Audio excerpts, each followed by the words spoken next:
새언니, 이렇게 크게 한몫 챙기게 해주셔서 정말 감사해요. 신우이의 목소리가 카페 안을 가득 채웠습니다. 축하 화한 사이로 보이는 친척들의 시선이 제게 쏠렸죠. 그 순간 저는 가방에서 흰색 서리봉투를 꺼냈습니다. 신우이의 얼굴이 굳어지며 웃음이 사라지는 모습이 보였어요. 새언니, 그게 뭐예요? 아가씨가 받아야 할 것들이에요. 봉투 안에서 나온 건 매달 180만원씩 이체된 이체내역과 시어머니가 요양원에 입소하지 않았다는 확인서였습니다. 그리고 가족 단톡방 캡처. 며느리 월급은 우리 집 꽁돈. 서리봉투에서 꺼낸 A4 용지에는 시어머니가 카톡으로 주고받은 내용들이 프린트되어 있었습니다. 종이 위로 카페 조명이 비쳤죠. 이게 대체... 시어머니의 목소리가 떨렸습니다. 프랜차이즈 본사 관계자의 표정이 차갑게 식어가는 게 보였습니다. 그들은 몰랐겠죠. 착하기만 했던 며느리가 1년 동안 무엇을 어디까지 준비했는지. 여러분의 구독, 좋아요는 더 많은 사연을 만드는 힘이 됩니다. 시퀀스 1 6천만 7천자. 안녕하세요. 저는 정하윤이라고 합니다. 홈쇼핑 회사에서 식품 MD로 일한 지 12년째 되는 평범한 직장인이에요. 결혼은 4년 전에 했고요. 오늘 들려드릴 이야기는 제가 그 4년 동안 겪었던 일입니다. 지금은 모든 게 정리됐지만 그때를 떠올리면 아직도 가슴이 먹먹해지더라고요. 2024년 봄이었습니다. 결혼한 지 3년쯤 됐을 때였어요. 어느 날 남편 재석 씨가 조심스럽게 말을 꺼냈습니다. 어머님 허리가 많이 안 좋아지셨다고요. 협착증이 심해져서 일상생활이 힘들다고 했습니다. 병원에서는 장기 요양 시설을 권했다면서 재석 씨의 목소리에 힘이 없었어요. 저는 그 표정만 봐도 마음이 아팠습니다. 요양원비가 만만치 않더라고.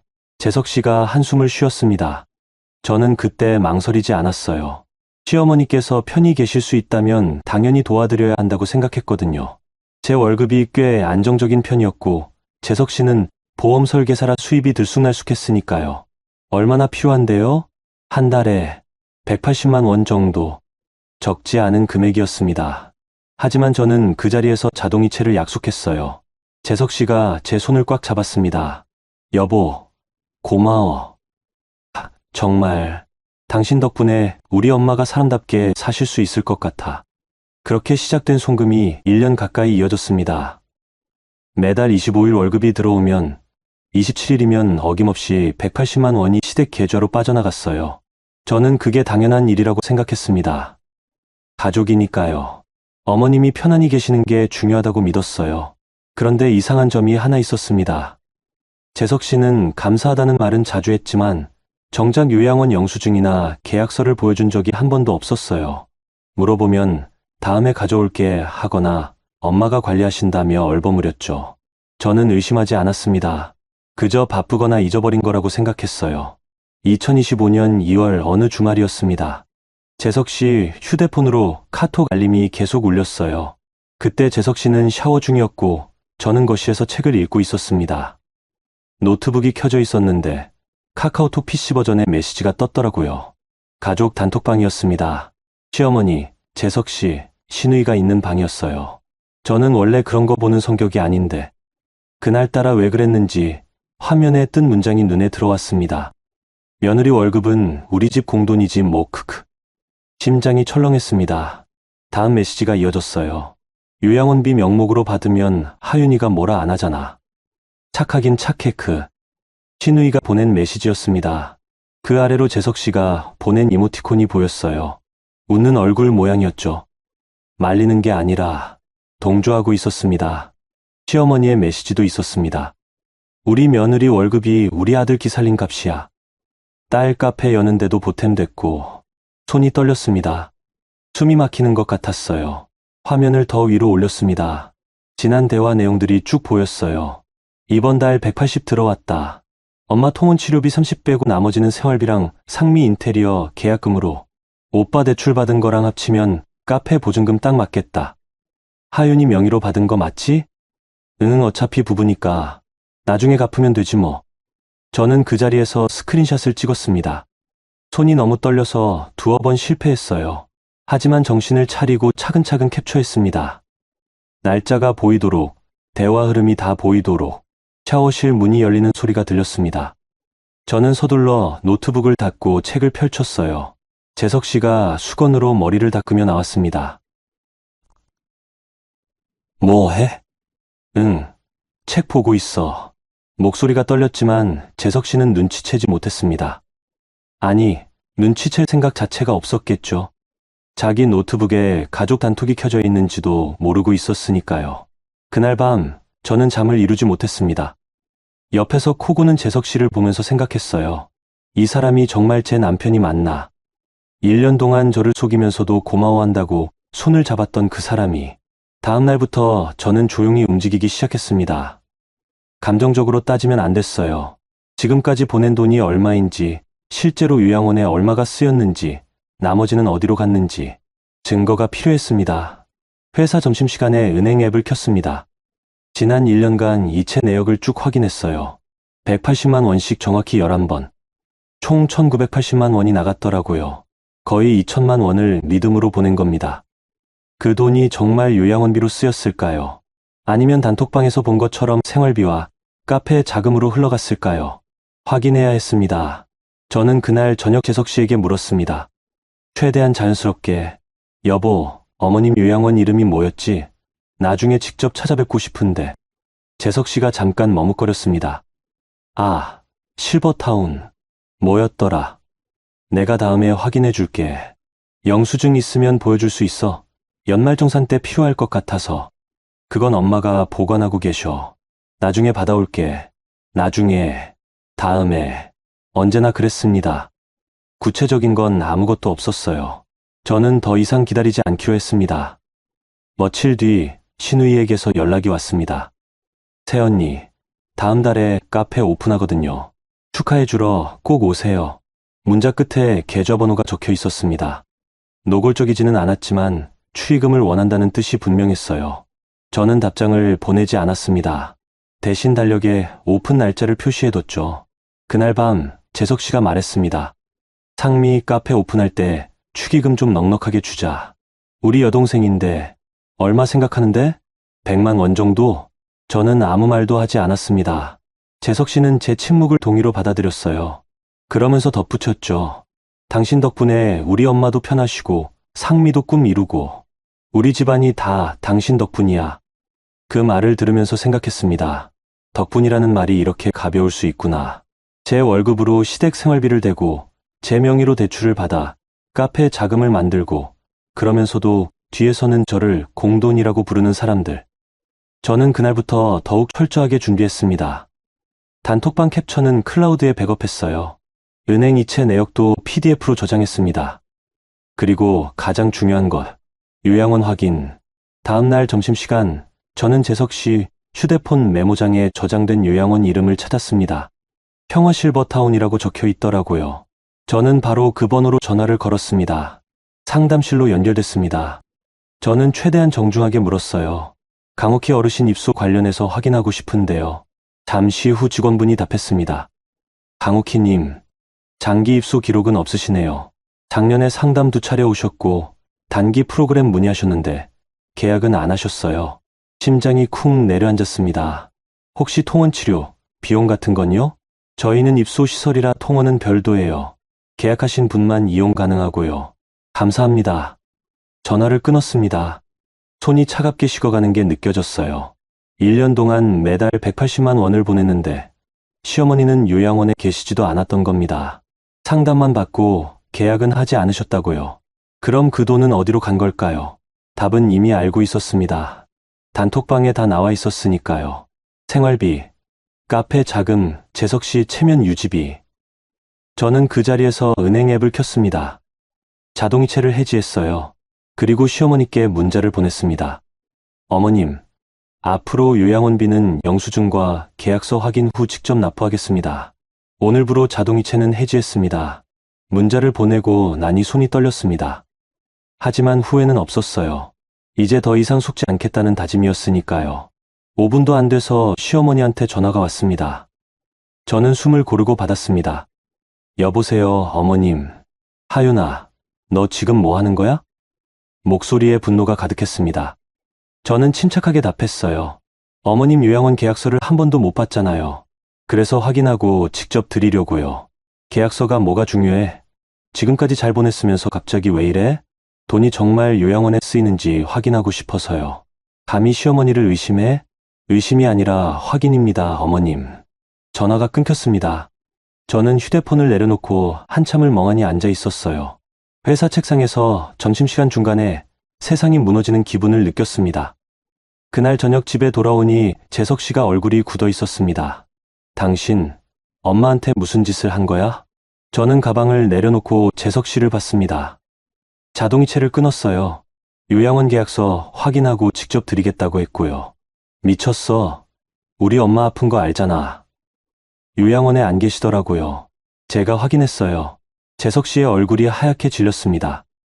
그리고 곧 붉어졌어요. 그건 일시적으로 집에서 계신 거고, 상담만 받고 계약은 안 하셨대요.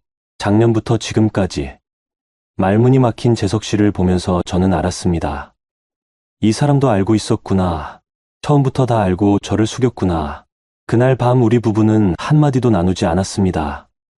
재석 씨는 거실 소파에서 잤고 저는 방에서 혼자 누워 천장을 바라봤어요. 1년 동안 쌓아올린 믿음이 무너지는 소리가 들리는 것 같았습니다. 시퀀스 이 6천만 7천자. 다음날 아침 저는 평소처럼 출근했습니다. 재석 씨와는 눈도 마주치지 않았어요.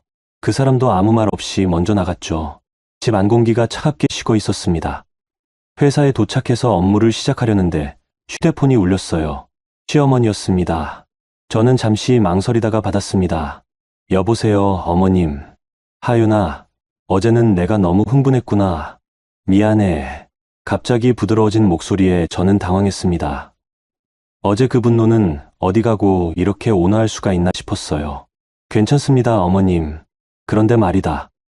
요양원 계약서가 뭐가 그리 중요하니? 우리 가족인데. 엄마 아픈 거 알면서 그런 걸 따지면 어떡해. 가족. 그 단어가 이제는 무겁게 느껴졌습니다. 저는 조심스럽게 말했어요. 그래도 확인은 필요할 것 같아서요. 금액도 적지 않고. 에휴, 우리 며느리 참. 알았어. 그럼 내가 계약서 챙겨줄게. 근데 이번 달 돈은 언제 보내주려고?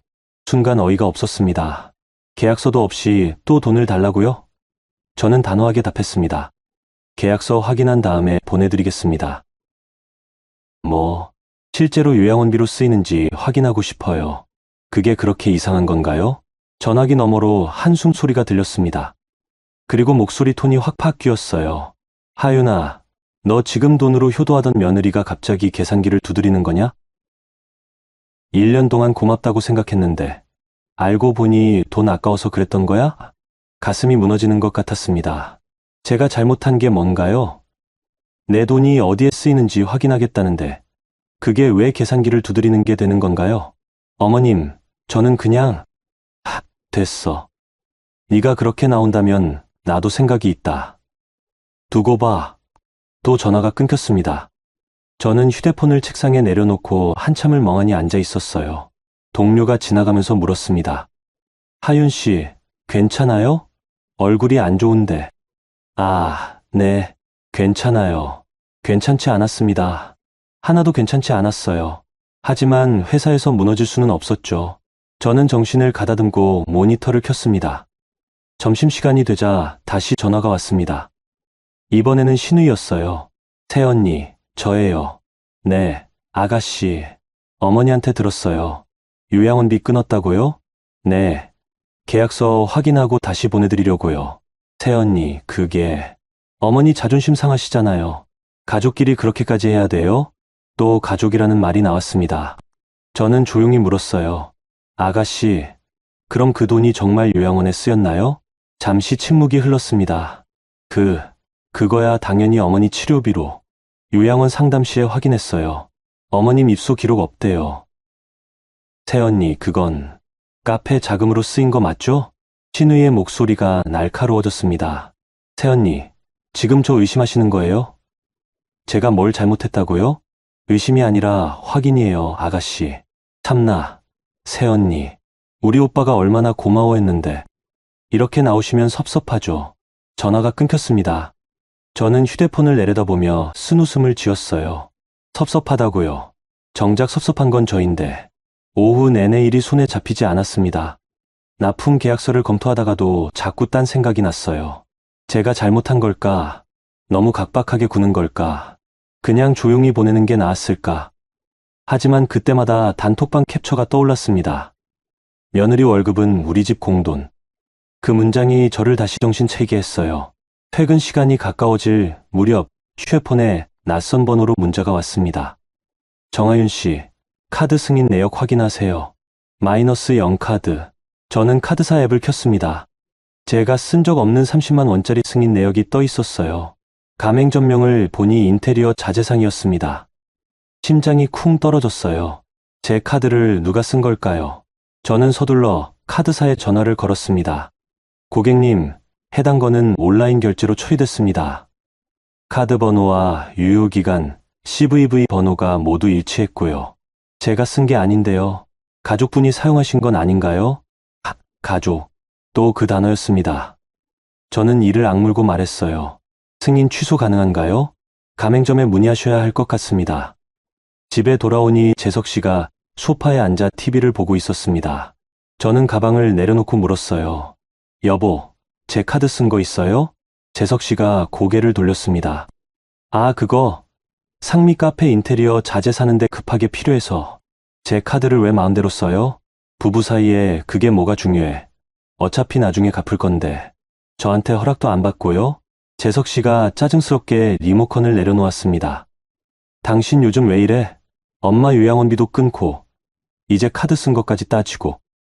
우리 가족한테 왜 이렇게 각박하게 구는 거야? 가족이면 허락 없이 남의 카드 써도 돼요? 남이라니, 우리 부부잖아. 부부라고 해서 다 되는 건 아니에요. 재석 씨가 벌떡 일어났습니다. 지금 나한테 따지는 거야? 1년 동안 당신 덕분에 우리 엄마 편하셨다고 얼마나 고마워했는데. 그 고마움이 진심이었어요?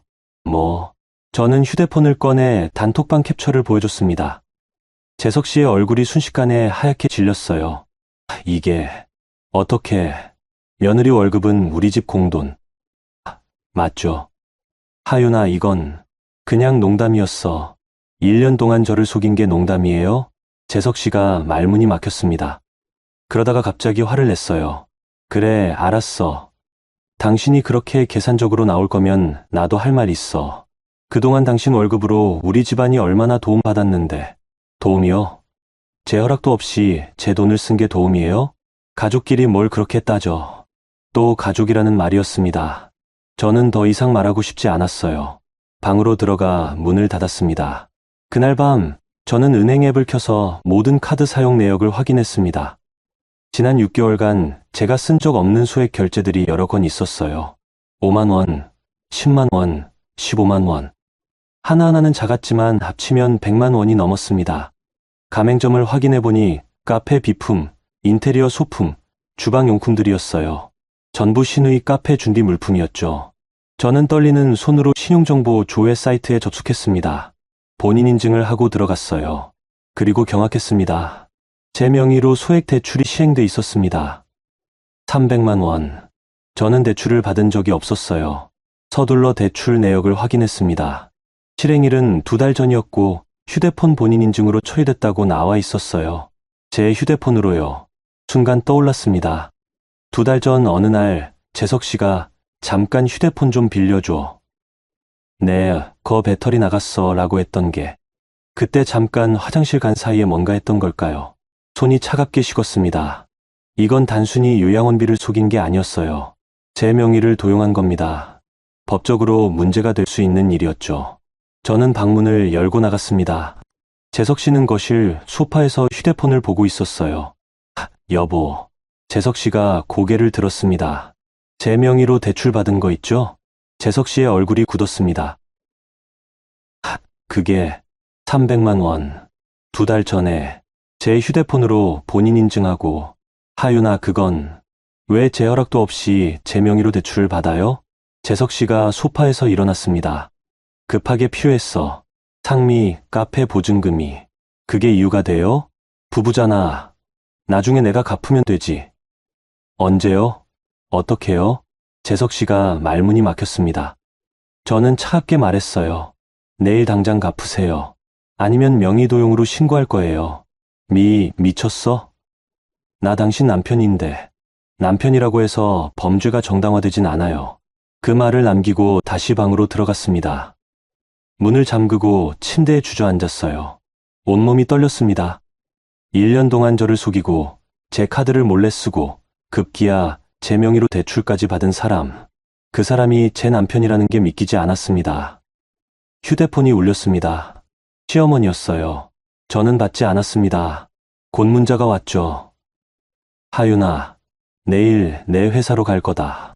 똑똑히 얘기 좀 하자. 심장이 철렁했습니다. 회사로 온다고요? 저는 서둘러 상사에게 문자를 보냈어요. 팀장님, 내일 개인 사정으로 민원이 있을 수 있습니다. 죄송합니다. 하지만 이미 늦었습니다. 다음날 제가 겪게 될 일을 저는 아직 몰랐거든요. 그날 밤 저는 거의 잠을 자지 못했습니다. 천장을 바라보며 생각했어요. 이게 정말 제 인생인가? 착하게 살려고 노력했는데 왜 이런 일을 겪어야 하는 걸까? 하지만 한편으로는 결심했습니다. 더 이상 당하지 않겠다고. 이제는 싸우겠다고. 감정이 아니라 증거로. 새벽 5시쯤 됐을 때 저는 일어나서 컴퓨터를 켰습니다. 그리고 지난 1년간의 모든 증거를 정리하기 시작했어요. 계좌 이체 내역, 단톡방 캡처, 카드 사용 내역, 대출 실행 기록. 하나하나 폴더에 담고 날짜별로 정리했습니다. 아직 어떻게 할지 구체적인 계획은 없었습니다. 하지만 이 증거들이 언젠가 제 무기가 될 거라는 걸 알았어요. 동이 트기 시작했습니다. 저는 파일을 클라우드에 백업하고 USB에도 따로 저장했어요. 그리고 샤워를 하고 옷을 입었습니다. 거울을 보니 눈 밑이 시커멓게 그늘져 있었습니다.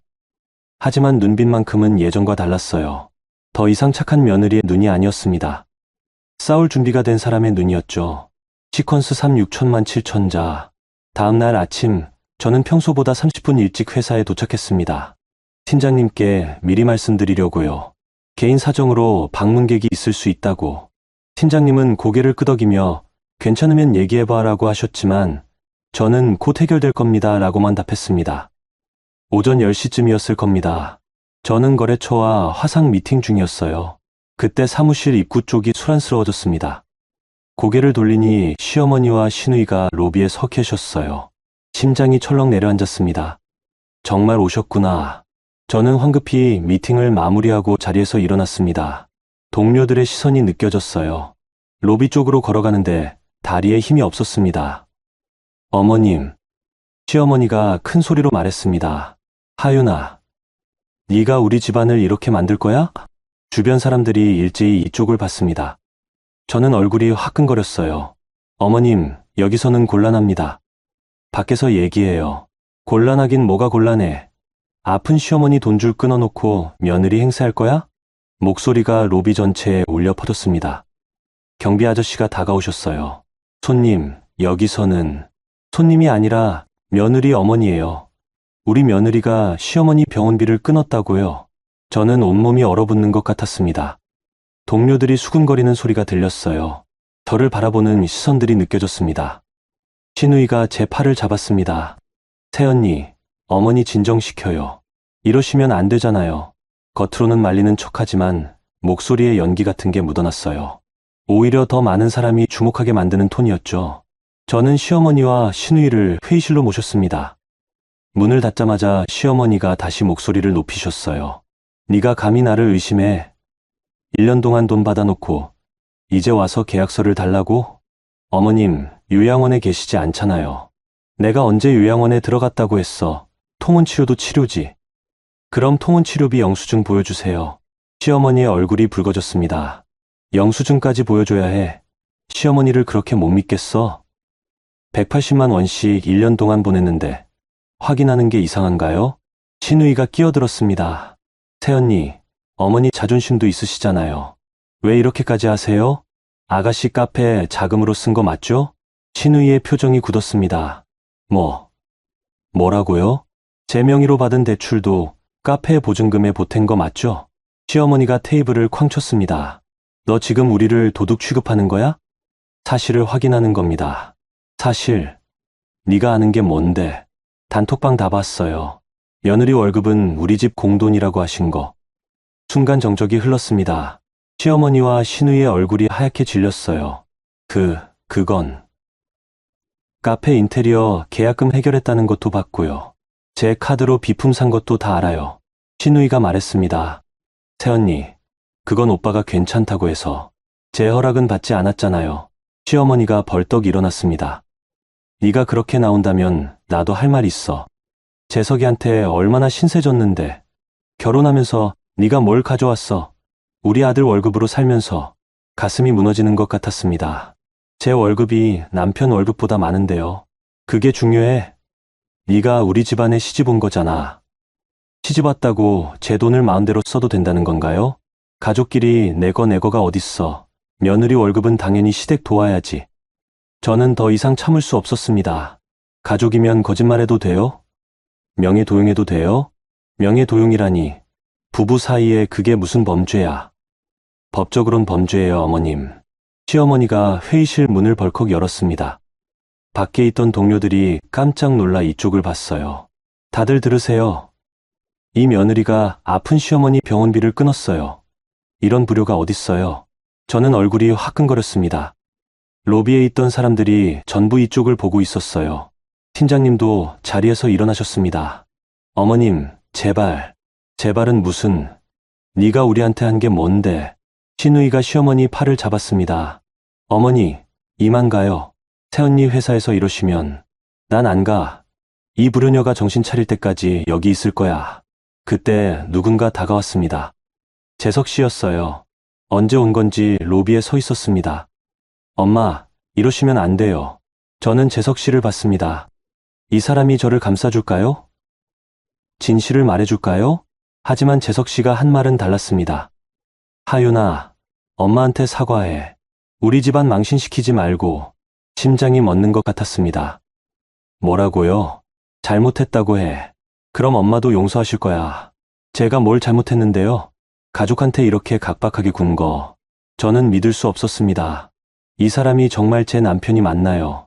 저를 속인 사람은 재석 씨와 시댁인데 왜 제가 사과해야 하는 건가요? 주변 사람들이 수군거렸습니다. 저 며느리 시어머니한테 돈 안 준대. 요즘 젊은 사람들 참. 불효도 유분수지. 귀가 따가웠습니다. 저는 아무 말도 할 수 없었어요. 진실을 말하면 믿어줄까요? 아니면 더 이상한 며느리로 보일까요? 팀장님이 다가오셨습니다. 하윤 씨, 일단 조퇴하고 집에서 정리하는 게 어때요? 네. 저는 고개를 숙이고 자리로 돌아갔습니다. 가방을 챙기는 동안 온몸이 떨렸어요. 동료들의 시선이 등에 꽂히는 게 느껴졌습니다. 엘리베이터를 타고 내려가는데 눈물이 났습니다. 참으려고 했지만 주르륵 흘러내렸어요. 로비를 지나 밖으로 나왔습니다. 회사 앞 벤치에 앉아 한참을 울었습니다. 사람들이 지나다니는 것도 신경 쓰이지 않았어요. 그냥 눈물이 멈추지 않았습니다. 얼마나 지났을까요? 휴대폰이 울렸습니다. 재석 씨였어요. 저는 받지 않았습니다. 곧 문자가 왔죠. 집에 가 있어. 얘기 좀 하자. 저는 집에 가고 싶지 않았습니다. 그 사람들을 보고 싶지 않았어요. 대신 근처 카페로 들어갔습니다. 자리에 앉아 아메리카노를 시켰습니다. 휴대폰을 켜니 알림이 수십 개 쌓여 있었어요. 대부분 재석 씨와 시어머니, 시누이한테서 온 거였습니다.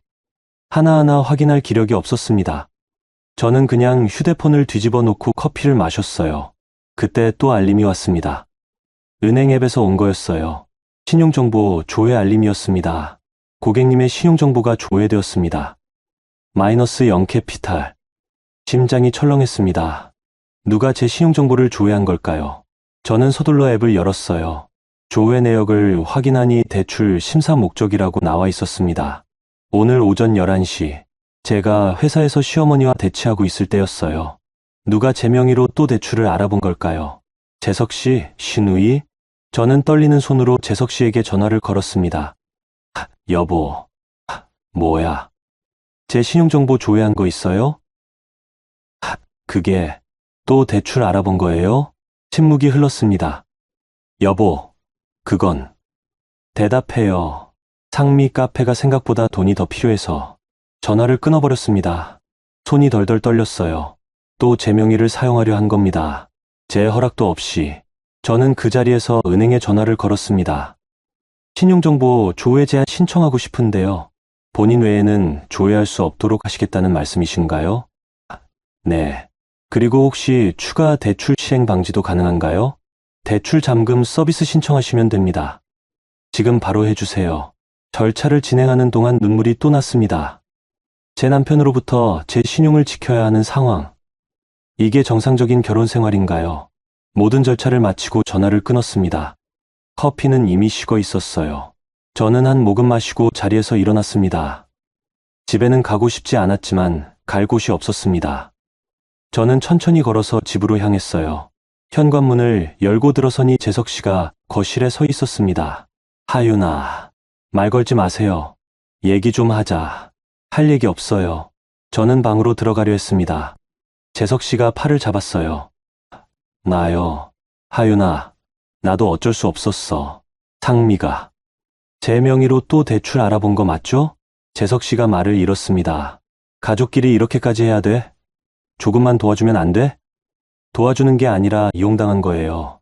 이용? 우리 가족인데 가족이 이러면 안 되는 거예요. 재석 씨의 얼굴이 붉어졌습니다. 그럼 어쩌라고? 당신이 도와주지 않으면 우리 엄마는 어떡하고 상미는 어떡해? 제가 왜 책임져야 하는데요? 당신이 우리 집 며느리니까. 며느리. 그 단어가 이제는 족쇄처럼 느껴졌습니다. 저는 재석 씨의 손을 뿌리쳤습니다. 며느리라고 해서 착취해도 된다는 건 아니에요. 방으로 들어가 문을 잠갔습니다. 재석 씨가 문을 두드렸지만 저는 대답하지 않았어요. 침대에 누워 천장을 바라봤습니다. 오늘 회사에서 겪은 일이 파노라마처럼 스쳐 지나갔어요. 동료들의 시선, 수근거리는 소리, 불효녀라는 말. 저는 아무 잘못도 하지 않았습니다. 그런데 왜 이렇게 무너지는 걸까요? 휴대폰을 켰습니다. 회사 동료 단톡방에 메시지가 몇 개 와 있었어요. 확인하지 않았습니다. 무슨 말이 오갔을지 뻔했으니까요. 대신 클라우드에 저장한 증거 파일을 열었습니다. 이체 내역, 단톡방 캡처, 카드 사용 내역, 대출 실행 기록. 이제 이걸 어떻게 써야 할까요? 어떻게 해야 제 억울함을 풀 수 있을까요? 그때 문득 떠올랐습니다. 얼마 전 회사에서 진행한 납품, 계약 검토 때 만났던 변호사님, 백도윤 변호사님, 혹시 개인 상담도 가능할까요? 저는 명함함을 뒤져 백 변호사님 명함을 찾았습니다. 내일 연락해 보기로 했습니다. 이제는 감정이 아니라 법으로 싸워야 할 때라는 걸 알았으니까요. 그날 밤 저는 또 잠을 이루지 못했습니다. 하지만 어제와는 달랐어요. 어제는 절망했다면 오늘은 싸울 준비를 하고 있었습니다. 창밖으로 새벽이 밝아오고 있었습니다. 시퀀스 4 6천만 7천자. 다음날 아침 저는 회사에 연차를 냈습니다. 팀장님께 개인 사정이 있어서요 라고만 말씀드렸어요. 팀장님은 어제 일도 있었으니 쉬어라고 하셨습니다. 재석 씨는 이미 출근한 뒤였어요. 저는 혼자 남은 집에서 백도윤 변호사님께 문자를 보냈습니다. 변호사님, 정하윤입니다. 개인적으로 법률 상담이 필요한데 가능하실까요? 10분쯤 지나 답장이 왔습니다. 네, 하윤 씨. 오늘 오후 2시 괜찮으세요? 사무실로 오시면 됩니다. 저는 고맙다는 답장을 보내고 준비를 시작했습니다. 증거 파일을 USB에 담고 출력할 건 미리 출력했어요. 이체 내역, 대출 시행 기록, 요양원 미입소 확인서. 요양원 확인서는 어제 이메일로 받은 겁니다. 제가 직접 요청했거든요. 강옥희님의 입소 및 계약 내역이 없음을 확인합니다라는 공식 문서였어요. 오후 2시 저는 백도윤 변호사님 사무실에 도착했습니다. 깔끔한 사무실이었어요. 변호사님이 자리에서 일어나 악수를 청했습니다. 하윤 씨, 어서 오세요. 앉으세요. 감사합니다. 변호사님. 자리에 앉자 백 변호사님이 물었습니다. 무슨 일이세요? 저는 깊게 숨을 쉬고 말을 시작했습니다. 처음부터 차근차근 요양원비 명목으로 보낸 1년간의 돈, 단톡방에서 발견한 진실, 명의도용 대출, 어제 회사에서 겪은 일까지 말하는 동안 목이 메었습니다. 하지만 울지 않으려고 애썼어요. 백 변호사님은 조용히 들으시며 메모하셨습니다. 이야기를 다 마치자 백 변호사님이 말씀하셨어요. 증거는 있으세요? 네. 저는 USB를 건넸습니다. 백 변호사님이 노트북에 연결해 파일을 확인하셨어요. 이체 내역, 단톡방 캡처, 카드 사용 내역, 대출 실행 기록. 하나하나 천천히 보시더니 고개를 끄덕였습니다. 잘 정리하셨네요. 이걸로 뭔가 할 수 있을까요? 백 변호사님이 저를 보셨습니다. 하윤 씨, 지금 상황을 법적으로 정리해 볼게요. 첫째, 배우자의 명의 도용. 둘째, 허위사실로 금전을 편취한 부당이득. 셋째, 카드 무단 사용. 그게 다 법적으로 문제가 되는 건가요? 네. 특히 명의 도용은 부부 사이라도 동의 없이 했다면 문제가 됩니다. 가슴이 두근거렸습니다. 그럼 어떻게 해야 하나요? 백 변호사님이 말씀하셨어요. 먼저 증거를 시간순으로 재정리하세요. 누가 봐도 흐름이 명확하게. 그 다음 단계별로 접근합니다. 단계별로요? 첫째, 대출 관련해서는 본인 사용이 아니라는 이해 절차를 진행하세요. 둘째, 카드 무단 사용도 마찬가지고요. 셋째, 부당이득 반환 청구를 준비합니다. 부당이득이요? 요양원비 명목으로 받았지만 실제로는 다른 용도로 쓴 돈이잖아요. 반환 청구할 수 있습니다. 그게 시댁한테 받아낼 수 있을까요?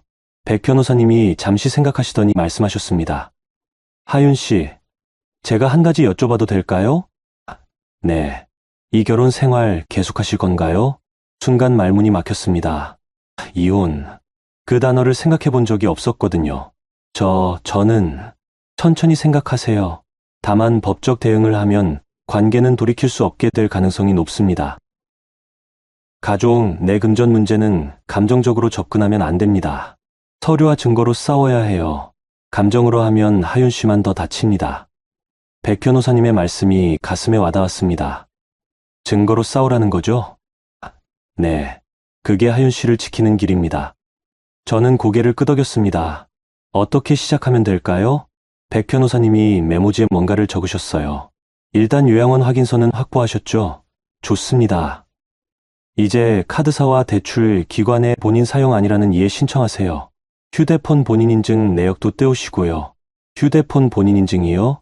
대출 받을 때 하윤 씨 휴대폰으로 인증했다고 하셨잖아요. 그게 언제, 어디서 이뤄졌는지 확인할 수 있어요. 만약 하윤 씨가 있을 수 없는 장소나 시간이었다면 더 유리하죠.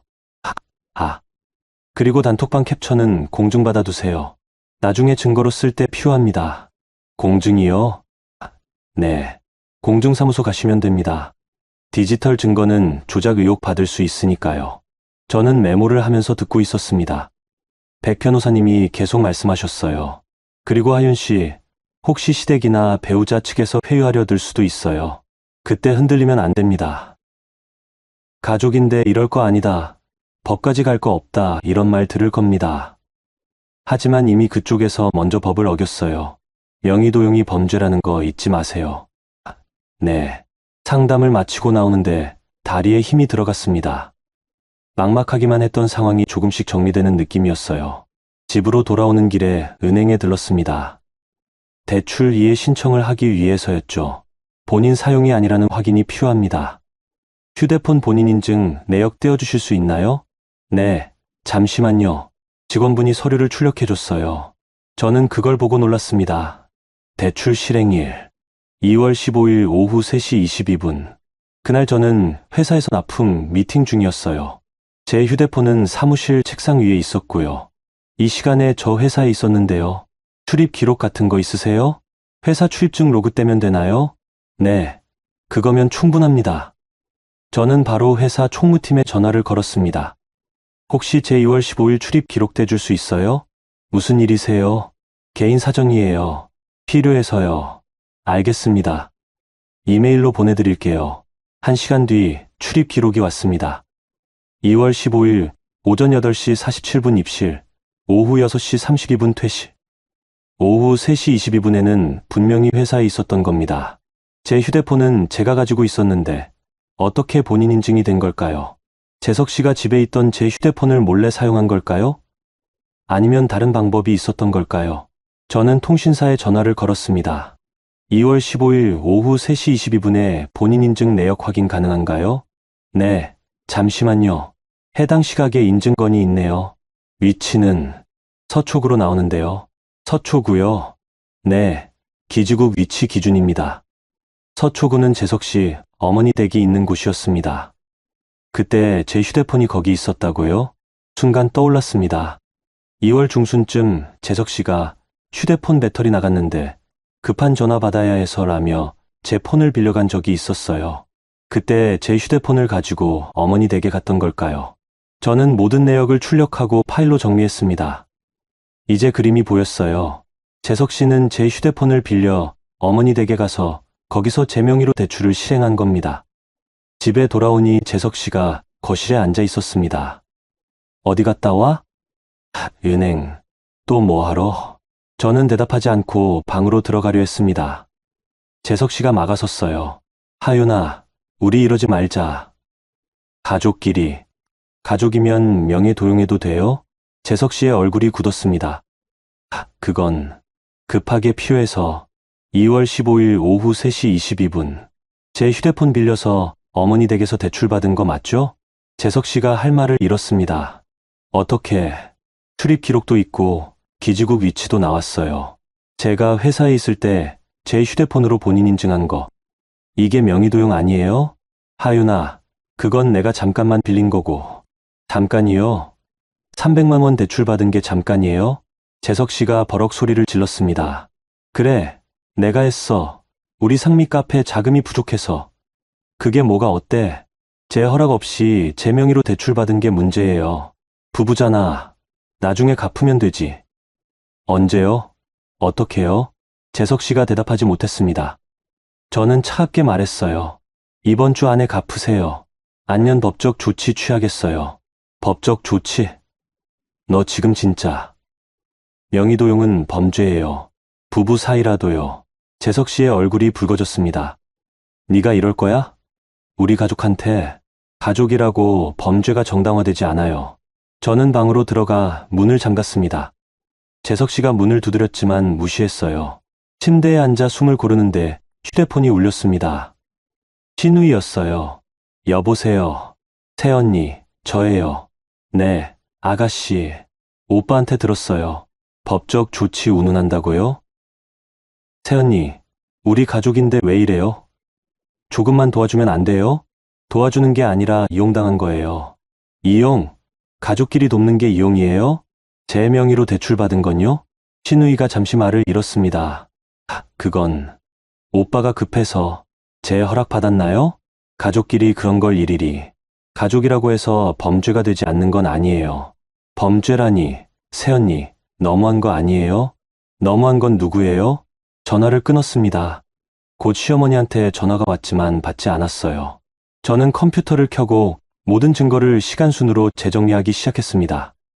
백도윤 변호사님 말씀대로 누가 봐도 흐름이 명확하게 2024년 3월 요양원비 명목으로 첫 송금 180만 원, 2024년 4월 2025년 1월 매달 180만 원씩 송금, 총 1,800만 원, 2024년 12월 상미 카페 준비 시작, 2025년 1월 제 카드로 인테리어 자재 무단 구매, 2025년 2월 15일 제 명의로 대출 300만 원 시행, 2025년 2월 28일 가족 단톡방 발견, 2025년 3월 1일 요양원 미입소 확인, 2025년 3월 2일 자동이체 해지, 2025년 3월 3일 회사 로비 소란, 2025년 3월 4일 법률 상담. 타임라인이 명확해졌습니다. 이제 이걸 가지고 뭘 해야 할까요? 백 변호사님이 말씀하신 게 떠올랐습니다. 부당이득 반환 청구를 준비하세요. 저는 요양원비 명목으로 보낸 총 금액을 계산했습니다. 1,980만 원. 거의 2천만 원이었어요. 이 중 실제 요양원이나 병원에 쓰인 돈은 얼마나 될까요? 시어머니가 통원 치료받은 게 사실이라면 많아야 월 30만 원 정도. 1년이면 360만 원. 나머지 1,620만 원은 어디로 간 걸까요? 생활비, 상미 카페 자금, 재석 씨 체면 유지비. 저는 부당이득 반환 청구서 초안을 작성하기 시작했습니다.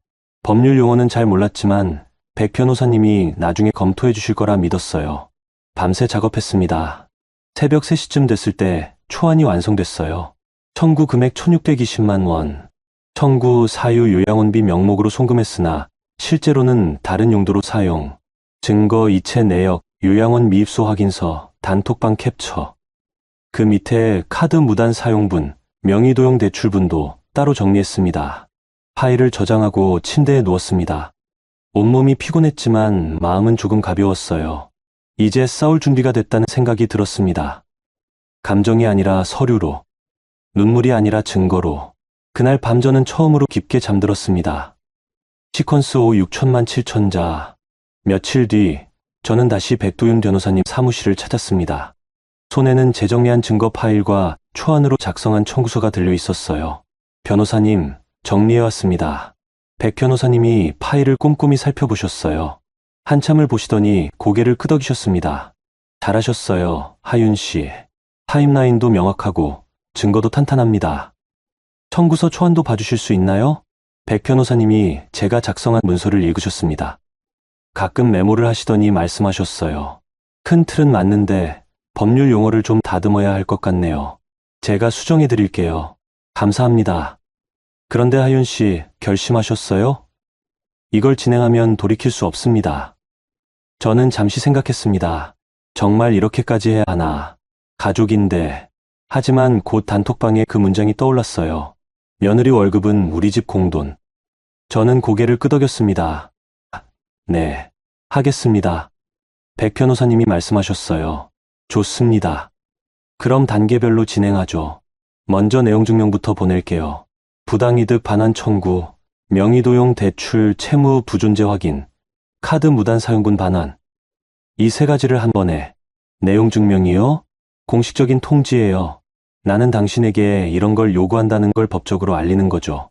나중에 소송까지 가더라도 증거로 쓰입니다. 그럼 시댁에서 받게 되는 거죠? 네.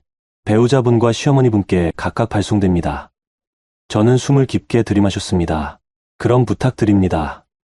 일주일 뒤 내용 증명이 발송됐습니다. 백 변호사님이 전화를 주셨어요. 하윤 씨, 발송 완료됐습니다. 며칠 안에 도착할 거예요. 네.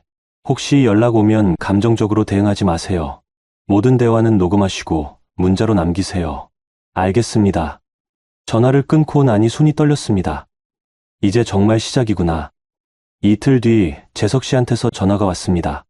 하윤아, 너 뭐 한 거야? 목소리가 떨리고 있었어요. 무슨 일인데요? 내용 증명이 뭐야? 채무 부존재 확인, 부당이득 반환? 당연한 절차예요. 당연해.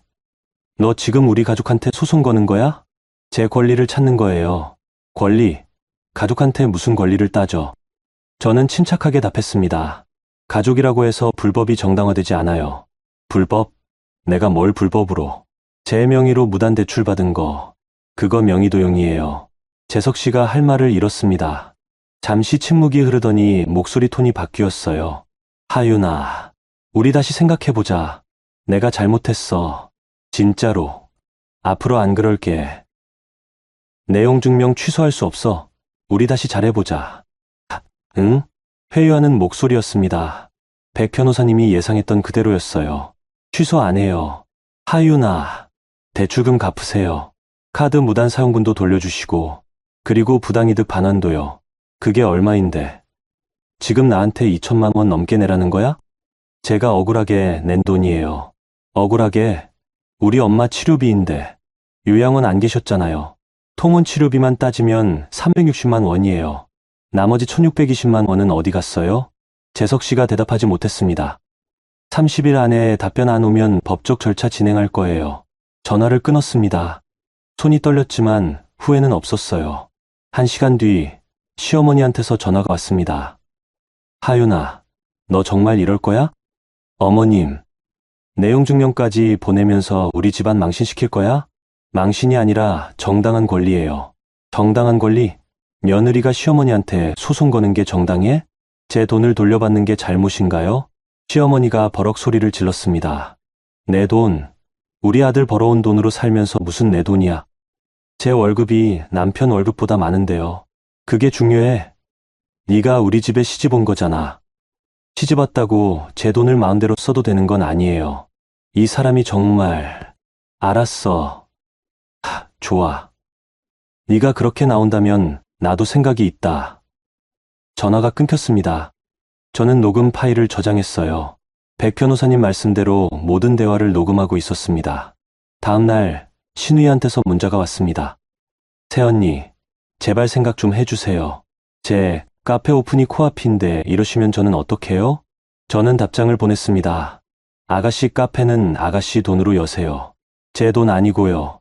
새언니, 너무한 거 아니에요? 가족인데. 가족이면 제 명에 도용해도 돼요? 답장이 없었습니다. 일주일쯤 지났을 때 재석 씨가 집에 들어오더니 무릎을 꿇었습니다. 하윤아, 제발 용서해줘. 내가 미쳤었어. 내용 증명 취소해줘. 제발. 내가 갚을게. 천천히 갚으면 안 돼? 언제요? 얼마씩이요? 그건. 일단 내용 증명만 취소해줘. 응? 저는 고개를 저었습니다. 30일 안에 답변하세요. 아니면 소송 들어갑니다. 재석 씨의 얼굴이 붉어졌습니다. 너 진짜 이럴 거야? 나 당신 남편인데.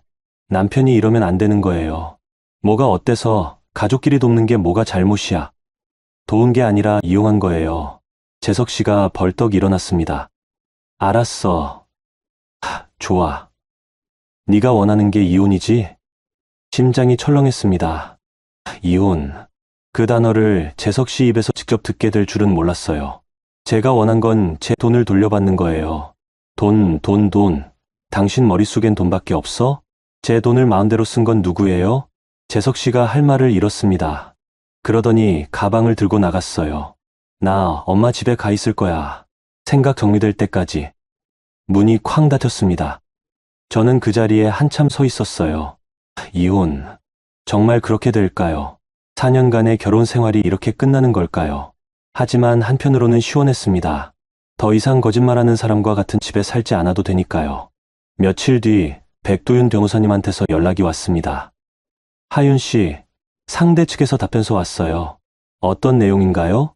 요약하면 부부 사이의 금전거래는 증여로 봐야 한다는 주장이에요. 그리고 요양원비는 실제로 어머님 치료에 쓰였다고 하고요. 증여요? 네. 자발적으로 준 거니까 돌려줄 필요 없다는 논리죠. 하지만 요양원비 명목이었잖아요. 거짓말로 받은 건데. 맞아요. 그래서 우리 쪽은 사기에 의한 부당이득이라고 주장할 겁니다. 사기요? 네. 요양원에 있다고 거짓말해서 돈을 받았으니까요. 명백한 사기죠. 그럼 이길 수 있나요? 백 변호사님이 잠시 생각하시더니 말씀하셨어요. 증거가 탄탄하니까 승산은 있어요.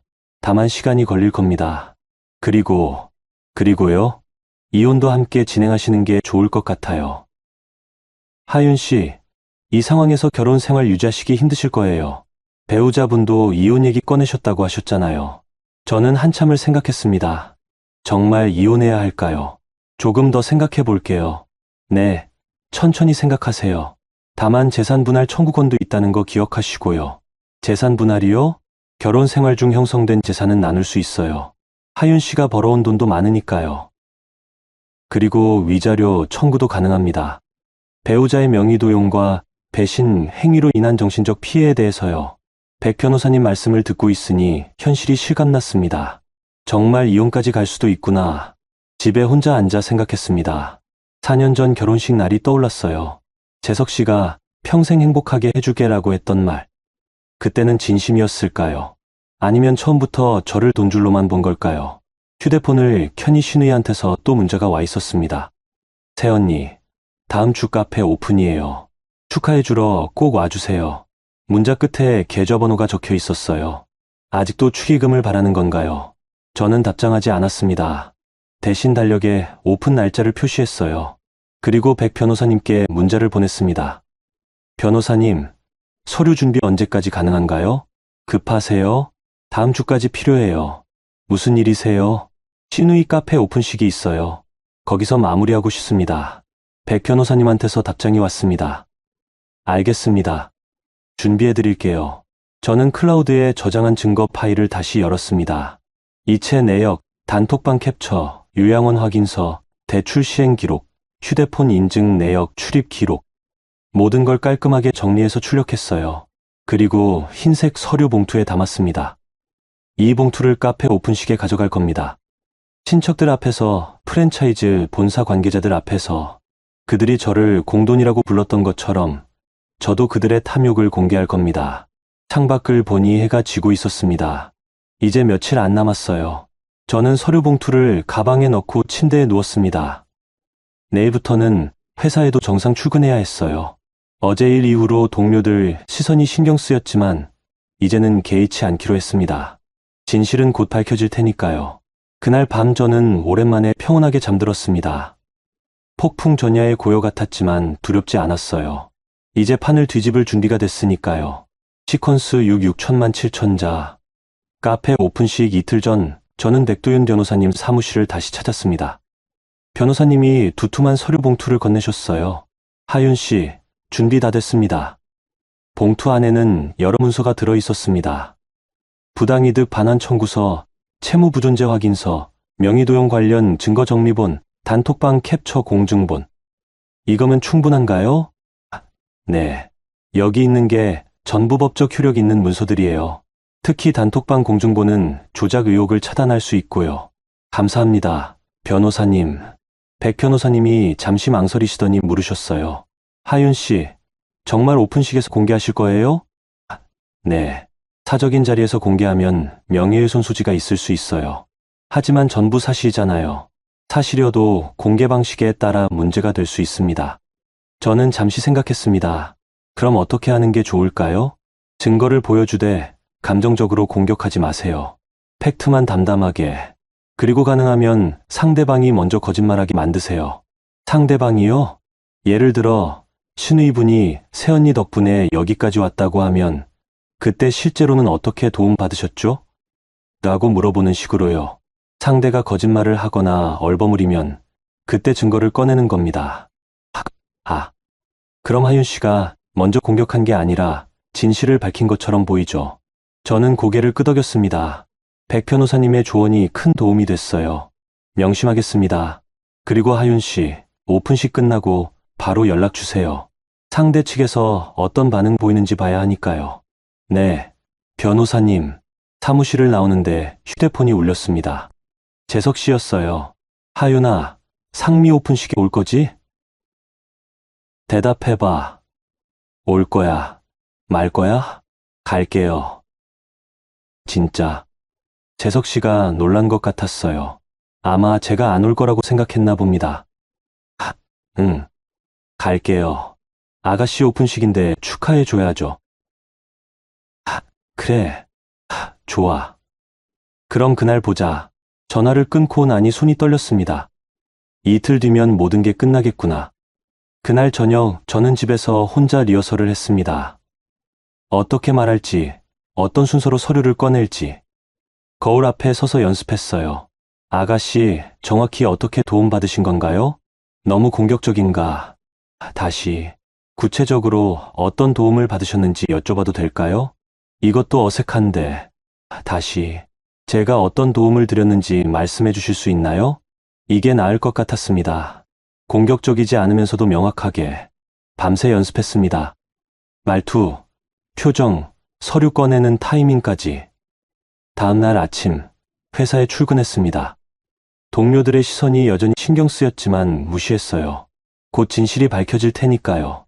점심시간에 신우이한테서 문자가 왔습니다. 새언니, 내일 꼭 와주세요. 어머니도 오시고 친척분들도 다 오세요. 새언니가 안 오시면 서운할 것 같아요. 저는 답장을 보냈습니다. 네, 갈게요.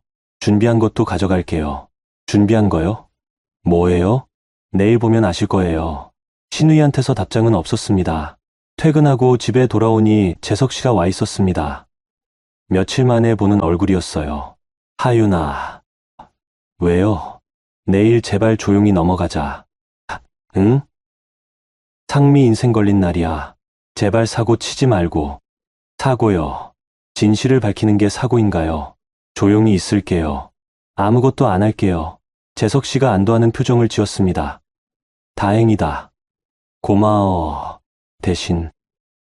응? 제가 질문하면 솔직하게 대답해 주세요. 무슨 질문? 내일 알게 될 거예요. 재석 씨가 불안한 표정을 지었지만 더 묻지 않았어요. 그날 밤 저는 거의 잠을 자지 못했습니다. 내일이면 모든 게 끝난다는 생각에 긴장됐거든요. 새벽 5시쯤 일어나서 옷을 골랐습니다. 너무 화려하지도 너무 수수하지도 않은 옷.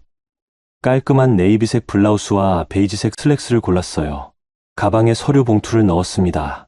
흰색 봉투 안에는 모든 진실이 들어 있었죠. 오후 1시 카페 오픈식이 시작되는 시간이었습니다. 저는 30분 일찍 도착했어요. 프랜차이즈 카페였습니다. 카페 라떼 스토리라는 간판이 붙어 있었어요. 입구에는 화환이 가득했고 안에서는 사람들 목소리가 들렸습니다. 심호흡을 하고 안으로 들어갔습니다. 어머, 새언니. 신우이가 달려왔습니다. 환하게 웃고 있었어요. 와주셔서 감사해요. 어머니, 새언니 오셨어요. 시어머니가 친척들과 얘기하다가 저를 봤습니다. 표정이 굳더니 고개를 돌리셨어요. 재석 씨도 보였습니다. 어색하게 손을 들어 인사했죠.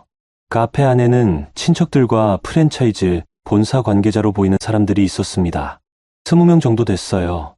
새언니, 여기 앉으세요. 신우이가 앞쪽 자리로 안내했습니다. 저는 조용히 앉았어요. 가방을 무릎 위에 올려놓고 오픈식이 시작됐습니다. 프랜차이즈 본사 지점장이 축사를 했고 신우이가 감사 인사를 했어요. 오늘 이 자리까지 오는데 많은 분들의 도움이 있었습니다. 특히 우리 어머니, 오빠, 그리고 신우이가 저를 봤습니다. 우리 새언니 덕분에 여기까지 올 수 있었어요. 사람들이 박수를 쳤습니다. 저는 박수하지 않았어요. 그냥 신우이를 바라봤죠. 새언니가 정말 많이 도와주셨거든요. 이렇게 크게 한몫해 주셔서 진심으로 감사드려요. 한몫. 그 단어를 듣는 순간 가슴이 뜨거워졌습니다. 저는 천천히 손을 들었어요. 아가씨, 네. 새언니? 제가 정확히 어떤 도움을 드렸는지 말씀해 주실 수 있나요? 신우이가 당황하는 표정을 지었습니다. 그게 여러 가지로 구체적으로 알고 싶어요. 여기 계신 분들도 궁금하실 것 같아서요. 친척들이 웅성거리기 시작했습니다. 재석 씨가 제 쪽을 봤어요. 눈빛이 불안해 보였죠. 새언니, 왜 그러세요? 오늘 좋은 날인데. 좋은 날이니까 정확히 얘기하고 싶어요. 제가 어떻게 도와드렸는지. 시어머니가 벌떡 일어났습니다. 하윤아, 너 지금. 어머님, 잠깐만요. 저는 가방에서 흰색 서류 봉투를 꺼냈습니다. 아가씨, 이게 제가 도와드린 내역이에요. 봉투를 열고 첫 번째 서류를 꺼냈습니다. 이체 내역이었어요. 2024년 3월부터 2025년 1월까지 매달 180만 원씩 총 1980만 원을 보냈습니다. 사람들이 숨죽였습니다. 명목은 시어머니 요양원비였어요. 두 번째 서류를 꺼냈습니다. 하지만 실제로는 요양원에 입소하지 않으셨더라고요. 이건 요양원에서 받은 확인서예요. 신우이의 얼굴이 하얗게 질렸습니다. 새언니. 그럼 그 돈은 어디에 쓰였을까요? 세 번째 서류를 꺼냈습니다. 단톡방 캡처 공중본이었어요. 가족 단톡방에 이렇게 나와 있네요. 요양원비 명목으로 받으면 하윤이가 뭐라 안 한다. 며느리 월급은 우리 집 공돈. 친척들이 웅성거렸습니다. 프랜차이즈 본사 관계자들의 표정이 굳어졌어요. 그리고 이 대화도 있네요. 이번 달 180 들어왔다. 엄마 통원 치료비 30 빼고 나머지는 생활비랑 상미 인테리어 계약금으로. 신우이가 입을 벌렸지만 말이 나오지 않았습니다. 제 카드로 인테리어 자재도 사셨죠. 제 허락 없이. 네 번째 서류를 꺼냈습니다. 그리고 제 명의로 대출도 받으셨고요. 300만 원. 이것도 카페 보증금으로 쓰셨죠? 재석 씨가 벌떡 일어났습니다. 하윤아, 그만해. 왜요? 거짓말인가요? 제가 말한 것 중에 거짓말이 있으면 지적해 주세요. 재석 씨가 할 말을 잃었습니다. 시어머니가 소리쳤어요. 이게 무슨 짓이야? 오늘이 무슨 날인데 좋은 날이라고 하셨잖아요. 그래서 진실을 밝히고 싶었어요. 진실? 네가 아는 게 뭔데? 제가 보낸 돈이 어디에 쓰였는지 알아요. 그리고 제 명의로 대출받은 것도 알고요. 프랜차이즈 본사 지점장이 일어났습니다. 잠깐만요. 지금 상황이 어떻게 되는 겁니까? 이 카페 자금 중 상당 부분이 제 명의 도용으로 만들어진 겁니다. 명의 도용이요? 네. 제 허락 없이 제 명의로 대출받고 제 카드를 무단으로 사용했어요. 지점장의 얼굴이 굳어졌습니다. 이건 본사에 보고해야 할 사안입니다. 신우이가 울음을 터뜨렸습니다. 새언니, 왜 이러세요? 오늘 제 오픈식인데. 아가씨, 제가 언제 카페 자금 도와드린다고 했나요? 그건 요양원비라고 하셨잖아요. 거짓말이었고요. 친척들이 수군거렸습니다. 저게 무슨 일이야? 며느리 돈을 그렇게 쓴 거야? 명의도용까지 했다고? 시어머니가 제게 다가왔습니다. 하윤아, 네가 이러면 우리 가족은 어떡하라고? 어머님 가족은 저를 가족으로 생각하셨나요? 공돈이라고 하셨잖아요. 며느리 월급은 우리 집 공돈이라고. 시어머니가 할 말을 잃었습니다. 저는 마지막 서류를 꺼냈습니다. 이건 부당이득 반환 청구서예요. 1620만 원. 30일 안에 답변 없으면 법적 절차 들어갑니다. 뭐라고? 그리고 명의도용 대출 300만 원도 채무 부존재 확인 절차 진행 중이에요. 제가 빌린 돈이 아니니까요. 재석 씨가 다가왔습니다. 하윤아, 제발. 저는 재석 씨를 봤습니다. 여보. 아니, 재석 씨. 제가 끄는 건 돈이 아니에요. 저를 우습게 보는 사람들과의 관계예요. 그 말을 남기고 일어섰습니다. 가방을 들고 카페 밖으로 나왔어요. 뒤에서 소란스러운 소리가 들렸지만 돌아보지 않았습니다. 밖으로 나오니 햇살이 눈부셨습니다. 저는 깊게 숨을 들이마셨어요. 끝났습니다. 1년 동안의 거짓말이, 배신이, 착취가. 휴대폰을 꺼내 백도윤 변호사님께 문자를 보냈습니다. 변호사님, 끝났습니다. 걸어가는데 뒤에서 누군가 불렀습니다. 하윤 씨. 돌아보니 프랜차이즈 본사 지점장이었어요. 잠깐만요. 명함 하나 드릴게요. 네. 본사 법무팀 연락처예요. 혹시 필요하시면 연락 주세요. 저희도 가맹점 자금 출처는 확인해야 하거든요. 감사합니다. 명함을 받고 다시 걸었습니다. 한 블록쯤 갔을 때 휴대폰이 울렸어요. 재석 씨였습니다. 받지 않았어요. 문자가 왔습니다. 하윤아, 우리 끝난 거야? 저는 답장을 보냈습니다. 네, 끝났어요. 그리고 휴대폰을 가방에 넣었습니다. 이제 시작입니다. 제 인생을 되찾는 일이. 시퀀스 7 6천만 7천자. 카페에서 나온 뒤 저는 근처 공원 벤치에 앉았습니다. 다리에 힘이 풀렸거든요. 방금 제가 한 일이 실감났어요. 20명이 넘는 사람들 앞에서 시댁의 거짓말을 폭로한 겁니다. 손이 떨렸지만 후회는 없었습니다. 오히려 속이 시원했어요. 1년 동안 쌓였던 억울함이 조금은 풀린 것 같았습니다. 휴대폰에 알림이 계속 울렸어요. 재석 씨, 시어머니, 시누이 모두 무시했습니다. 대신 백도윤 변호사님께 전화를 걸었어요. 변호사님, 저예요. 하윤 씨, 어떻게 됐어요? 다 공개했습니다. 이체 내역, 단톡방 캡처, 요양원 확인서, 명의도용 증거 전부. 상대 측 반응은요? 시어머니랑 시누이는 할 말을 잃었고 프랜차이즈 본사 지점장은 본사 법무팀 연락처를 줬어요. 자금 출처 확인해야 한다고. 백 변호사님이 잠시 침묵하시더니 말씀하셨습니다. 잘하셨어요. 이제 상대 측에서 어떻게 나올지 봐야겠네요. 어떻게 나올 것 같으세요? 두 가지 중 하나예요. 하나는 뒤늦게 사과하며 합의 시도. 다른 하나는 끝까지 버티면서 하윤 씨를 악인으로 몰기. 어느 쪽이든 흔들리지 마세요. 증거는 우리한테 있으니까요. 네, 변호사님. 전화를 끊고 한참을 앉아 있었습니다. 오후 햇살이 따뜻했어요. 봄바람이 불었습니다. 그때 모르는 번호로 전화가 왔습니다. 받을까 말까 망설이다가 받았어요. 여보세요? 정하윤 대리님이신가요? 저는 카페 라떼 스토리 프랜차이즈 본사 법무팀 김민준입니다. 아, 네. 안녕하세요. 오늘 오픈식에서 있었던 일, 지점장님께 보고받았습니다. 혹시 시간 되실 때 저희 본사에 한번 방문해 주실 수 있으실까요? 무슨 일로요? 가맹점 계약 시 자금 출처 확인이 필수인데 오늘 제시하신 내용이 사실이라면 계약 자체를 재검토해야 할 것 같습니다. 심장이 두근거렸습니다. 네, 언제든 가능합니다. 그럼 내일 오전 10시 어떠세요? 좋습니다. 통화를 마치고 나니 현실감이 들었습니다. 프랜차이즈 본사가 움직이고 있구나. 집에 가고 싶지 않았지만 갈 곳이 없었습니다. 저는 천천히 걸어서 아파트로 향했어요. 현관문을 열고 들어서니 텅 비어 있었습니다. 재석 씨는 아직 안 들어온 것 같았어요. 저는 방으로 들어가 가방을 내려놓고 침대에 누웠습니다.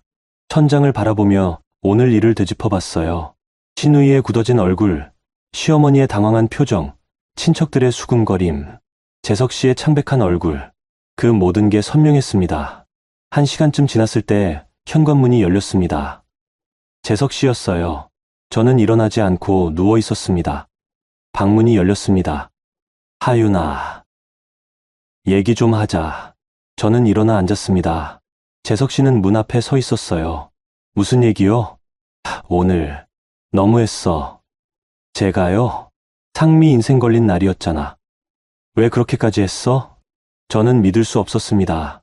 아직도 자기니가 피해자라고 생각하는 건가요? 제 인생은 안 중요해요? 그게 아니라 1년 동안 저를 속이고 제 명의로 대출받고 제 카드 마음대로 쓰고 그건 괜찮고 제가 진실 밝힌 건 너무한 거예요? 재석 씨가 할 말을 잃었습니다. 하윤아, 나 정말 미안해. 진심이야. 지금 사과하는 거예요? 응. 내가 잘못했어. 다 내 잘못이야. 저는 재석 씨를 봤습니다. 이 사람은 정말 뭘 잘못했는지 알고 있을까요? 뭘 잘못했는데요? 구체적으로 뭘 잘못했는지 말해보세요. 재석 씨가 머뭇거렸습니다. 그게 당신한테 거짓말한 것? 그것만이요? 그리고 명예 도용한 것? 또요? 뭐가 더 있어? 저는 한숨을 쉬었습니다. 이 사람은 아직도 모르고 있구나. 재석 씨, 당신이 가장 잘못한 건 저를 사람이 아니라 돈으로 본 거예요. 그런 게 아니라 공돈이라고 했잖아요. 며느리 월급은 우리 집 공돈이라고. 재석 씨가 입을 다물었습니다. 그 말이 얼마나 상처가 됐는지 알아요? 1년 동안 제 월급으로 시댁 생활비 대고 아가씨 카페 자금 대고 그러면서도 뒤에서는 저를 공돈이라고 부른 거. 하윤아, 이제 사과한다고 용서될 것 같아요? 재석 씨가 무릎을 꿇었습니다. 제발 용서해줘. 내가 정말 잘못했어. 다시 시작하자. 저는 고개를 저었습니다. 못해요. 하윤아, 재석 씨, 우리 이혼해요. 재석 씨의 얼굴이 하얗게 질렸습니다. 뭐라고? 이혼하자고요. 더 이상 못 살겠어요. 하윤아, 진정해. 화났으니까 그러는 거지. 내가 진짜 잘할게. 엄마랑도 거리 둘게. 상미한테도 이제 안 도와줄게. 믿을 수 없어요. 제발. 내일 프랜차이즈 본사 법무팀 만나러 가요. 명의도용건 관련해서요. 그리고 변호사님이랑 이혼 조정 준비할 거예요. 재석 씨가 벌떡 일어났습니다. 너 정말 이럴 거야? 네. 알았어. 좋아. 네가 원하는 게 이혼이면 해줄게. 대신 조건 있어. 조건이요? 재산 분할 없이, 위자료도 없이, 깔끔하게 갈라서자. 저는 쓴웃음을 지었습니다. 그건 안 될 것 같은데요. 결혼 생활 중 형성된 재산은 나눠야죠. 그리고 위자료도 청구할 거예요. 명의도용과 배신, 행위로 인한 정신적 피해에 대해서요. 재석 씨의 얼굴이 붉어졌습니다. 네가 뭘 형성했다고? 내 돈으로 산 집인데. 제 월급도 생활비로 들어갔어요. 그리고 제 신용으로 전세 대출도 받았고요. 변호사님이 다 계산해 주실 거예요. 재석 씨가 문을 쾅 닫고 나갔습니다. 저는 그 자리에 한참 앉아 있었어요. 이혼, 정말 하게 되는구나. 다음 날 아침, 저는 프랜차이즈 본사로 향했습니다. 강남에 있는 큰 빌딩이었어요. 법무팀 김민준 변호사가 저를 맞이했습니다. 하윤 씨, 어서 오세요. 안녕하세요. 회의실로 안내받았습니다. 테이블 위에는 서류들이 놓여 있었어요. 어제 말씀하신 내용, 증거 자료 좀 보여주실 수 있을까요? 저는 준비해간 USB를 건넸습니다. 김 변호사가 노트북에 연결해 파일들을 확인했어요. 이체 내역, 단톡방 캡처, 요양원 확인서, 명의도용 대출 기록. 하나하나 천천히 보시더니 고개를 끄덕였습니다. 이 정도면 충분합니다. 오상미 씨 가맹점 계약건, 일단 보류 조치 들어갈 것 같습니다. 보류요? 네. 저희 프랜차이즈는 가맹점주의 자금 출처가 명확해야 계약을 진행하거든요. 만약 불법적인 방법으로 조성된 자금이라면 계약 자체가 무효가 될 수 있습니다. 그럼 카페는요? 오픈은 잠정 중단될 겁니다. 본사 명의로 임대한 공간이라 저희 결정에 따라야 하거든요. 가슴이 복잡했습니다. 신우이의 꿈이 무너지는 거잖아요. 하지만 그 꿈이 제 돈으로 이뤄진 거라면 당연한 결과 아닐까요? 하윤 씨, 혹시 법적 절차 진행 중이신가요? 네. 부당이득 반환 청구랑 명의도용 관련해서요. 그럼 저희도 그 결과를 지켜볼게요. 만약 법원에서 명의도용이 인정되면 저희는 계약을 완전히 취소할 겁니다. 알겠습니다. 본사를 나오는데 휴대폰이 울렸습니다. 회사 팀장님이었어요.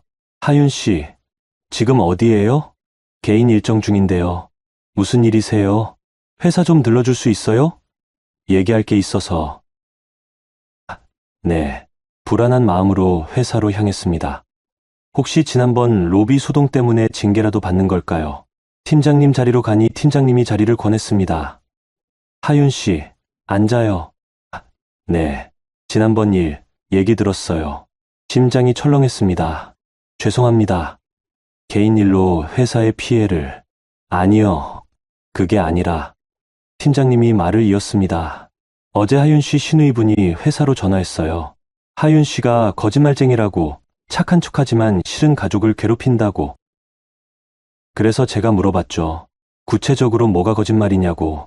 그랬더니 요양원비를 끊었다는 둥, 명의도용이라고 누명 씌웠다는 둥 하더라고요. 저는 아무 말도 할 수 없었습니다. 그래서 제가 증거 있냐고 물어봤어요. 그랬더니 전화 끊더군요. 하윤 씨, 진실이 뭐예요? 저는 깊게 숨을 쉬고 처음부터 설명했습니다. 요양원비 명목으로 보낸 돈, 실제로는 쓰이지 않은 것, 명의도용 대출, 카페 자금으로 흘러간 돈, 그리고 어제 오픈식에서 증거를 공개한 것까지. 팀장님은 조용히 듣고 계셨어요. 이야기를 다 마치자 팀장님이 말씀하셨습니다. 증거 있어요? 네. 저는 USB를 꺼냈습니다. 팀장님이 확인하시더니 고개를 끄덕였어요. 하윤 씨, 고생 많았겠어요. 로비 소동도 하윤 씨 잘못이 아니었네요. 오히려 피해자였고 눈물이 날 것 같았습니다. 그동안 오해받았을 텐데 미안해요. 앞으로 회사 내에서 이런 일 없도록 제가 조치할게요. 감사합니다. 그리고 하윤 씨, 잘 싸워요. 당당하게. 팀장님의 말에 힘이 났습니다. 회사에서만큼은 진실이 알려진 거니까요. 그날 저녁 집에 돌아오니 시어머니가 앞에 서 있었습니다. 어머님. 시어머니의 얼굴이 많이 늙어 보였어요. 어제까지만 해도 당당하던 분이 초라해 보였습니다. 하윤아, 우리 얘기 좀 하자. 들어오세요. 거실로 모셨습니다. 시어머니는 소파에 앉으셨어요. 하윤아, 미안하다. 내가 너무 욕심이 컸어. 내 월급을 우리 것처럼 생각한 것도, 상미한테 쓴 것도 다 내가 잘못했어. 뒤늦은 사과였습니다. 하지만 진심으로 들리지 않았어요. 그래서 어쩌시려고요? 다시 생각해 줄 수 없겠니? 우리 재석이랑 이혼하지 말고. 역시나 사과가 목적이 아니었구나. 못해요, 어머님. 하윤아, 제발. 재석이가 너 없으면 어떡하니? 그건 재석 씨가 생각할 문제예요. 하윤아. 어머님, 1년 동안 저를 공돈이라고 부르셨잖아요. 그게 얼마나 상처가 됐는지 아세요? 시어머니가 고개를 숙였습니다. 그건 그냥 말 실수였어. 실수가 아니었어요. 진심이었죠. 어머님은 저를 며느리가 아니라 지갑으로 봤어요. 제 월급을 당연한 권리처럼 여기셨고요. 하윤아, 내가 잘못 생각했어. 앞으로 안 그럴게. 믿을 수 없어요. 시어머니가 일어났습니다. 그래. 알았어. 네가 그렇게 나온다면 나도 할 수 없지. 하지만 재산 분할이랑 위자료는 기대하지 마. 우리 쪽 변호사도 있으니까. 저는 쓴웃음을 지었습니다. 사과하러 왔다면서 결국 협박이었구나. 변호사님께 맡기겠습니다. 시어머니가 문을 쾅 닫고 나갔습니다. 저는 그 자리에 주저앉았어요. 온몸에서 힘이 빠졌습니다. 휴대폰을 꺼내 백도윤 변호사님께 전화를 걸었습니다. 변호사님, 저예요. 하윤 씨, 무슨 일이에요? 이혼 조정 신청하고 싶어요. 빨리요. 알겠습니다. 내일 서류 준비해 드릴게요. 전화를 끊고 창밖을 봤습니다. 해가 지고 있었어요. 긴 싸움이 시작됐습니다. 하지만 저는 이길 겁니다. 증거도 있고 진실도 제 편이니까요. 그날 밤 저는 노트북을 켜고 지난 몇 달간의 일을 정리했습니다. 타임라인, 증거, 금액, 모든 걸 엑셀 파일로 만들었어요. 새벽까지 작업했습니다. 완성된 파일을 보니 뿌듯했어요. 이제 법정에서 만나겠습니다. 감정이 아니라 증거로. 창밖으로 동이 트고 있었습니다. 시퀀스 8 6천만 7천자. 한 달 뒤 가정법원 조정실이었습니다. 저는 백도윤 변호사님과 함께 앉아 있었고 맞은편에는 재석 씨와 재석 씨 쭉 변호사가 앉아 있었어요. 조정위원이 서류를 정리하며 말했습니다. 양측 주장 다 들었습니다. 먼저 재산 분할 건부터 정리하죠. 재석 씨 변호사가 말했습니다. 전세 아파트는 남편 명의고 남편 소득으로 전세금을 마련했습니다. 따라서 아내 측 분할 청구권은 없다고 봅니다. 백도윤 변호사님이 서류를 꺼냈어요. 아닙니다. 전세 대출은 아내 신용으로 받았고 생활비는 대부분 아내의 월급에서 지출됐습니다. 이 통장 내역 보시죠. 조정위원이 서류를 검토했습니다.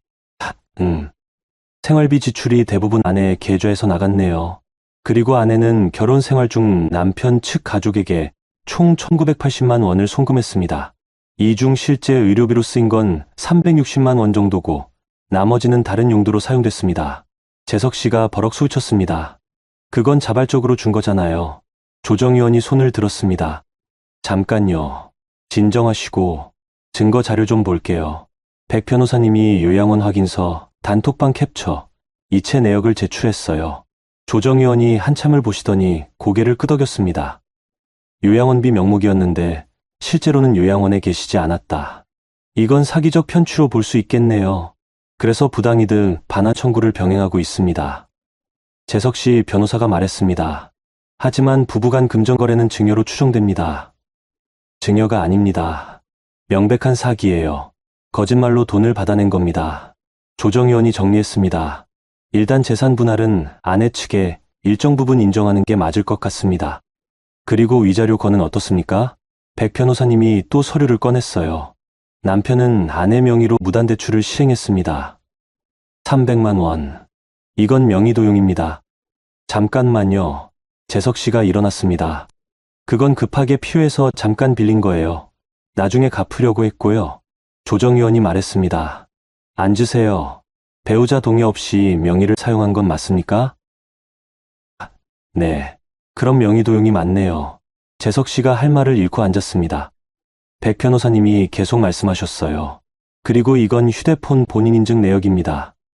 대출 실행 시각에 아내는 회사에 있었고 휴대폰은 시댁에서 인증됐습니다. 남편이 아내의 휴대폰을 가지고 가서 무단으로 사용한 겁니다. 조정위원이 서류를 보며 고개를 끄덕였어요. 이 정도면 위자료 청구가 인정될 수 있겠습니다. 재석 씨 변호사가 말했습니다. 위자료 금액은 과도하지 않아야 합니다. 3천만 원 청구합니다. 3천만 원이요? 명의도용으로 인한 신용 훼손 위험, 회사 로비에서 공개적으로 모욕당한 것, 1년 동안의 정신적 고통, 충분히 타당한 금액입니다. 조정위원이 양측을 봤습니다. 일단 오늘은 여기까지 하고 다음 조정기일에 구체적인 금액 조율하겠습니다. 조정이 끝나고 복도로 나왔습니다. 재석 씨가 뒤따라왔어요. 하윤아, 저는 돌아보지 않았습니다. 제발 한 번만 더 생각해봐. 우리 정말 이렇게 끝나야 해. 네, 하윤아, 재석 씨, 이제 변호사님들끼리 얘기하세요. 저는 더 이상 당신이랑 할 말 없어요. 그 말을 남기고 백 변호사님과 함께 법원을 나왔습니다. 잘하셨어요, 하윤 씨. 감사합니다, 변호사님.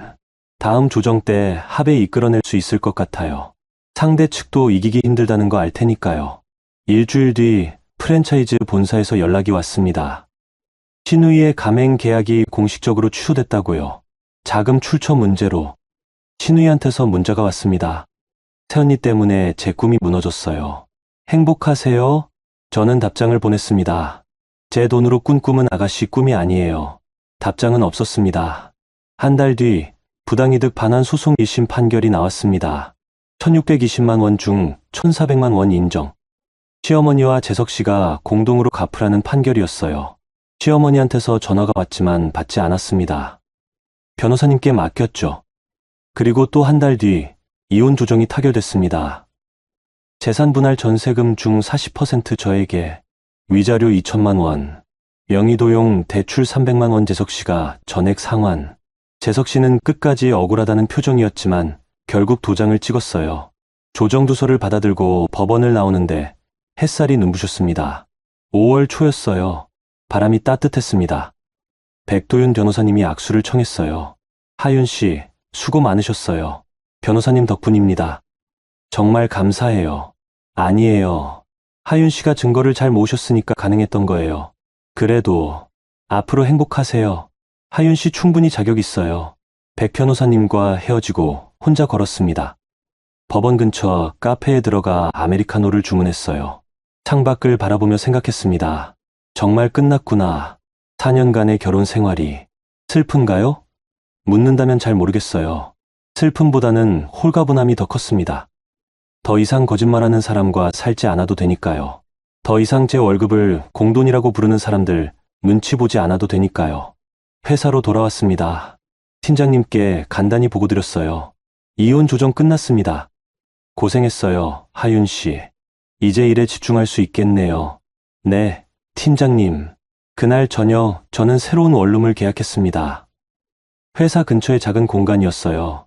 전세금 중 제 몫으로 받은 돈으로 보증금을 냈죠. 짐은 많지 않았습니다. 옷가지 몇 벌, 책, 노트북. 시댁에서 받은 건 하나도 가져오지 않았어요. 새집 거실에 앉아 주변을 둘러봤습니다. 텅 비어 있었지만 마음은 가벼웠어요. 이제 시작입니다. 진짜 제 인생이.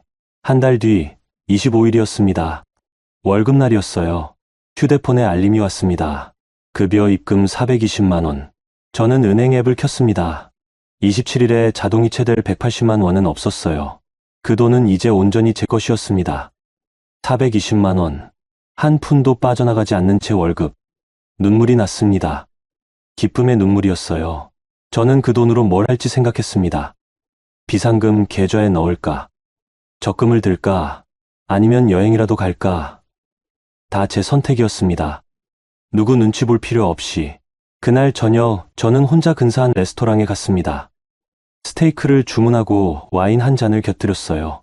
창밖으로 서울 야경이 보였습니다. 반짝이는 불빛들이 아름다웠어요. 혼자 식사하는 게 외롭지 않냐고요? 전혀요. 오히려 평온했습니다. 제 돈으로 제가 원하는 걸 먹고 제가 원하는 곳에 있으니까요. 식사를 마치고 집으로 돌아오는 길, 재석 씨한테서 마지막 문자가 왔습니다. 하윤아, 그동안 미안했어. 잘 살아. 저는 답장하지 않았습니다. 그냥 문자를 삭제했어요. 이제 정말 끝입니다. 집에 도착해 샤워를 하고 침대에 누웠습니다. 천장을 바라보며 생각했어요. 지난 1년 반, 속고, 배신당하고, 싸우고, 이기고, 참 많은 일이 있었습니다. 하지만 후회는 없었어요. 오히려 배운 게 많았습니다. 착하게만 살면 안 된다는 것. 부당한 일에는 맞서야 한다는 것. 증거가 곧 힘이라는 것. 그리고 가장 중요한 것. 저 자신을 지키는 건 결국 저밖에 없다는 것. 휴대폰을 확인하니 은행에 알림이 또 왔습니다. 적금 만기 1200만 원. 회사 다니면서 꾸준히 모은 적금이었어요. 시댁에는 말하지 않았던 비상금 계좌. 그 돈이 있었기에 버틸 수 있었습니다. 새집 계약금도 낼 수 있었고요. 저는 미소를 지었습니다. 미래의 나를 위해 준비했던 과거에 내가 고마웠어요. 이제 또 미래를 준비해야겠죠. 5년 뒤, 10년 뒤의 저를 위해서 창밖으로 달이 떠 있었습니다. 둥근 보름달이었어요. 저는 눈을 감았습니다. 내일도 출근해야 하니까요. 하지만 이제는 다릅니다. 제 월급을 온전히 제가 쓸 수 있으니까요. 제 삶을 온전히 제가 살 수 있으니까요. 그렇게 저는 잠들었습니다. 오랜만에 편안한 밤이었어요. 180만 원이 빠져나가지 않는 월급날. 그게 제게는 자유였습니다.